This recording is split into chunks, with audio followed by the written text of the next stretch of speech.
Assalamualaikum warahmatullahi wabarakatuh. Apa kabar sobat sekalian? Semoga baik-baik saja. Jumpa lagi di channel Dialgo. Kali ini kita akan membahas berita hangat ya, dan masih hangat diperbincangkan tentang vaksin COVID-19.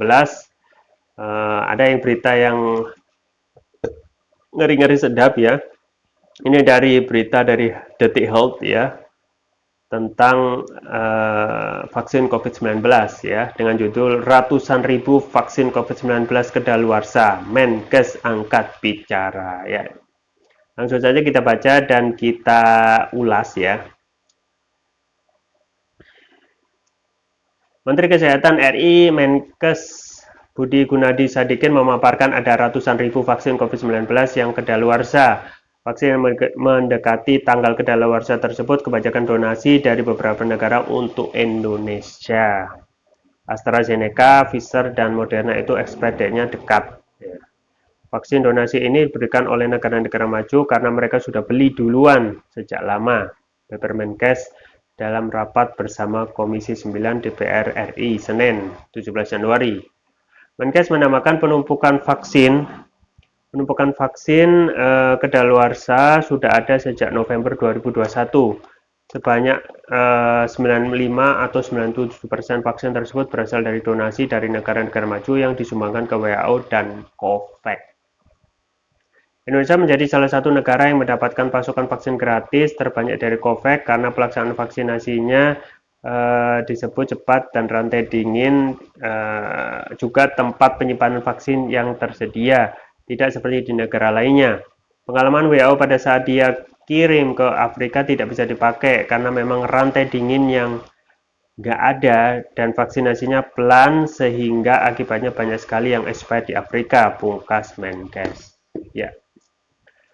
Jadi memang apa yang disampaikan oleh Menkes ini ya terkait dengan proses distribusi ya, distribusi vaksin yang memang banyak sekali yang expire date-nya akan habis ya. Seperti AstraZeneca, Pfizer, dan Moderna itu adalah vaksin yang didonasi oleh negara-negara maju karena mereka sudah beli duluan sejak lama ya. Ya kalau dari seperti ini memang harus segera ditangani ya karena kita tidak mungkin memakai sesuatu yang expired date ya, apalagi vaksin ini saat ini sangat dibutuhkan ya. Apakah itu sesuai ya, karena ini termasuk vaksin-vaksin awal ya ketika COVID-19 itu masuk, dan kita kemungkinan ya yang patut dipertanyakan apakah vaksin yang sudah mau expire ini juga sesuai untuk varian yang terbaru yaitu Omicron ya. Dan dalam hal ini ya apa yang dilakukan Menkes itu sudah benar ya, sudah menyampaikan ke publik, kemudian rapat dengar pendapat dengan DPR tentang bagaimana beberapa vaksin itu yang akan expire, dan itu harus dijelaskan ke publik ya. Dan kalau memang benar-benar expire harus diperkirakan vaksin itu segera habis ya. Kalaupun tidak habis ya jangan sampai memakai vaksin yang kadaluarsa ya, karena ini masalah sesuatu zat yang dimasukkan ke dalam tubuh manusia gitu ya.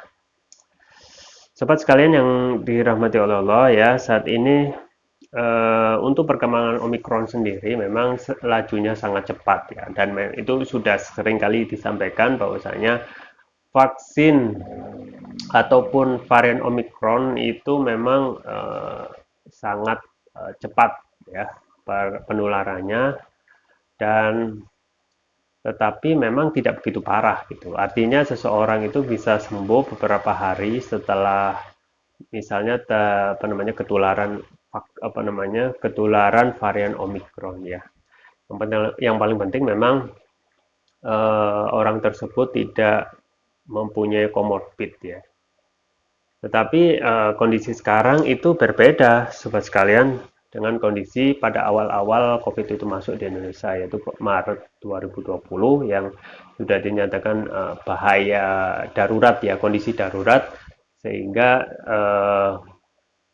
semua pihak itu langsung dilakukan tidak lockdown, PPKM, dan itu berlaku hampir di seluruh Pulau Jawa dan di luar Pulau Jawa. Tapi sekarang kondisinya, sobat sekalian, yaitu kita sudah memasuki vaksin dosis kedua ya. Artinya cakupan vaksin kita itu sudah lumayan bagus, dan itu akan menjadi indikasi kita bisa lebih kebal gitu ya. Tapi beberapa pengamat juga mengatakan ya, dengan adanya varian Omicron yang memang tidak jauh beda ya, mutasi spike proteinnya itu dengan varian sebelumnya, seseorang itu kadang kalau sudah vaksin berapa kasus itu juga bisa saja kena COVID lagi gitu. Tapi itu nggak apa-apa gitu ya, karena saat ini kebanyakan ketika kena Omicron itu ya, Omicron itu yang memang penularannya cepat, tetapi tidak begitu ganas, ataupun seseorang itu bisa sembuh dengan sendirinya gitu ya, karena kondisinya sekarang sudah melakukan vaksin. Dan beda kalau misalnya varian Omicron ini masuk pada awal-awal kejadian COVID di negeri ini. Ada ramalan Bill Gates ya yang mengatakan bahwasanya, dan ini ramalan yang banyak dipakai oleh para pengamat ya tentang COVID-19, yaitu setelah Omicron ini kemungkinan COVID itu akan lenyap gitu. Ya, ini perkataan Bill Gates yang banyak dipakai ataupun disampaikan oleh para pengamat ya, bahwasanya setelah Omicron ini selesai, itu pandemi itu akan segera berakhir gitu ya. Nah, wallahualam nanti kejadiannya seperti apa, apakah benar, karena beberapa ramalan ataupun prediksi Bill Gates itu kebanyakan benar gitu. Misalnya kehadiran varian Omicron dan lain sebagainya. Ya, yang paling penting dari kita ya sebagai seorang Muslim ya, harus selalu menjaga kesehatan ya. Meskipun Omicron itu bisa disembuhkan, bisa sembuh sendiri, tetapi kita harus tetap waspada gitu ya. Dalam ini minimal masker itu harus kita pakai di segala situasi yang mungkin rentan untuk ketularan. Dan memang menjaga imunitas itu sekarang sangat perlu ya, karena dengan imunitas kita bisa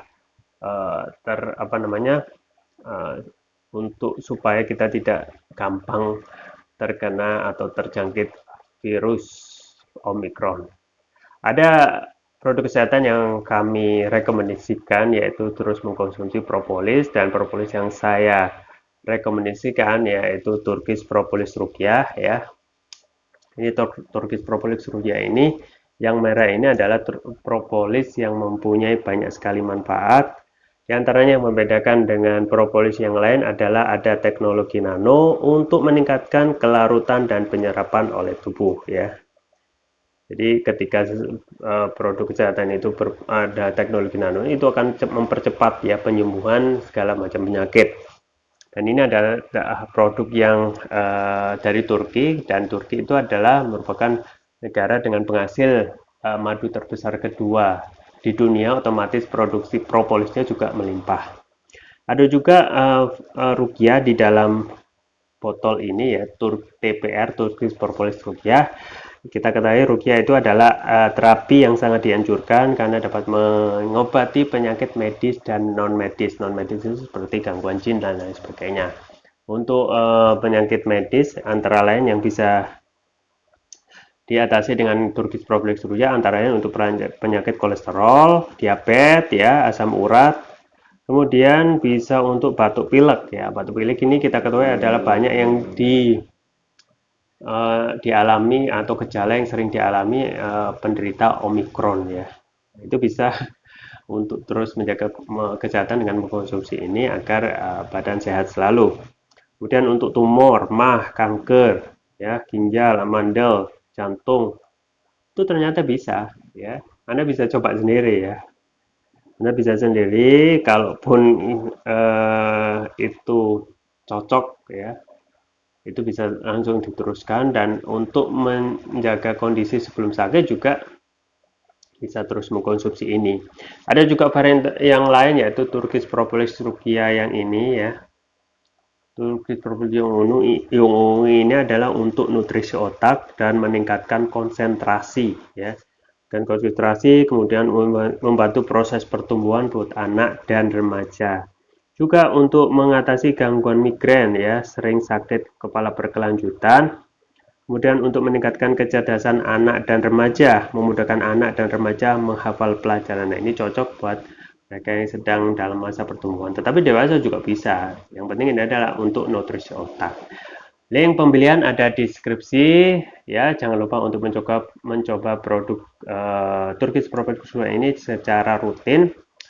Konsumsinya sangat gampang, tinggal neteskan ya. Konsumsinya diteteskan sesuai berat badan, misalnya berat badan 70 kg 7 tetes dan itu dikonsumsi 2 kali sehari untuk terapi sedang ya, bisa pagi atau dan siang. Untuk terapi berat bisa pagi, siang dan malam ya. Link pemberian ada di deskripsi atau bisa juga kunjungi toko online kami di Elgo, di Tokopedia dan Shopee. Ya, itu yang bisa saya sampaikan. Semoga bermanfaat. Saya Ram Ramli. Jangan lupa like, share, dan subscribe. Sampai jumpa lagi. Wassalamualaikum warahmatullahi wabarakatuh.